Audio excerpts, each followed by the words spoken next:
شكرانە بژێری ئەتگەێنێتە ڕەزامەندی خوا. وإن تشكروا يرضوه لكم.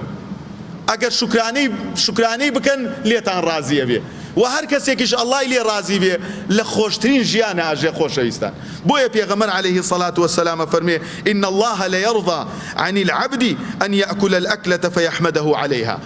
خوای پەروەردگار لە بەندەیەک ڕازیە کە نانێکی خوارد سوپاسی ئەڵڵای لەسەر بکە، کە ئاوێکی خواردەوە سوپاسی ئەڵڵای لەسەر بکە.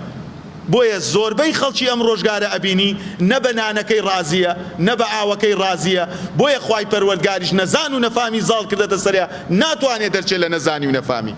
بۆیە ئەگەر هاتوو من و تۆ لەسەر کەمی خۆمان شکرانە بژێری ئەڵڵامان کرد، ئەم دەسەمان بۆ حرام درێژ نەکرد، ئەم دەسەمان بۆ ناموسی خەڵک درێژ نەکرد، ئەم دەسەمان بۆ پاروی حرام و سفرەی خەڵک درێژ نەکرد، ئەڵڵا خۆشگوزەرانیمان پێ بەخشێ، ڕازی ئەبێ لێمان و پەروەردگاریش لە هەر کەس ڕازی بێ، هیچ کەسێ ناتوانێ سەغڵەتی بکا و داما و هەژار و نەکبەتی بکە. خۆشەویستان، شکرانە بژێری ئەمان کاتە خاوەنی پاداشتی بێشومار. وسيجزي الله الشاكرين. إمام سعدي أفرميه لم يذكر جزاءهم ليدل على ذلك على كثرته وعظمته وليعلم أن الجزاء على قدر الشكر. إمام سعدي أفرميه خواهي پروردگار أفرميه وسيجزي الله الشاكرين. إما پاداشتی شکرانە بژێرەکان ئەدەینەوە، ناش فەرمیێ چەندێکە پاداشتەکەیان بۆ ئەوەی کە باسی نەکردووە لەم سیغەیە، لەبەر ئەوەی دەلالت ئەکات لە زۆری و لە گەورەی پاداشتی شکرانە بژێرەکان. شکرانە بژێری ئینسان کە شکری نیعمەتەکانی ئەڵڵای کرد و فەقەت لە دینی ئیسلامە خۆی دۆزیەوە، ئەڵڵا لە هەموو تەنگ و چەڵەمەیەکا ڕزگاریەکەت. بۆیە پەروەردگار لە قورئانە فەرمێ ئینا ئەرسەلنا عەلەیهیم حاصبا إلا آل لوط نجيناهم بسحر نعمة من عندنا كذلك نجزي من شكر. لوط عليه الصلاة والسلام لناو قومي بالكزيريني أجيا، لناو قومي نيربازكان أجيا، لناو خرابكاريا أجيا، خويو كمينيكي كم لك سكارو شوين كوتكاني.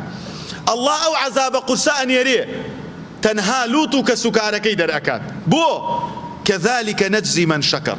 ئەگەر ئینسان لەسەر تەوحید دامەزراو بوو، لەسەر لا ئیلاهە ئیلەڵڵا بەردەوام بوو، نیعمەتەکانی ئەڵڵای لەسەر خۆی هەست پێ کرد، هەزاران خەڵکی دەور و پشتی فەساد بوون، ئەم بە ڕێگەی حەق و ڕاستیان ڕۆی، ئەڵڵا سزای نادات. واللهی ئەڵڵا سزات نادا. واللهی مەبەستی بێ قەومێک فەزع بکە، سەفەرێک بە تووەکا بۆی لەناو ئەوانە نەبی، بێوێ عایلەیەک تووشی ناخۆشی بکە، کوڕێکی چاکیان تایە، ئەو کوڕانێرێ بۆ شوێنێ بۆی ئەو شەوە ئەویان تیا نەبێت. ماڵ بەسەر شوێنێکا بڕوخێنێت، نایەڵێ کەسێکی چاکە کاریان تیا بێ. جا داواکەم لە پەروەردگار لەوانە بی. بۆیە ئاگامان لە خۆمان بێ، ئاگامان لە هاوڕێکانمان بێ، ئاگامان لە دەور و پشتمان بێ. كذلك نجزي من شكر. هەر کەسێک شکرانەی ئەو نیعمەتەی کرد، ئەڵڵا سزای نادا لەگەڵ نەزان و نەفامەکانە. بۆیە خۆشەویستان، يعني كما أثبنا آل لوطا وآله وأنعمنا عليه فأنجيناهم بطاعتهم إيانا.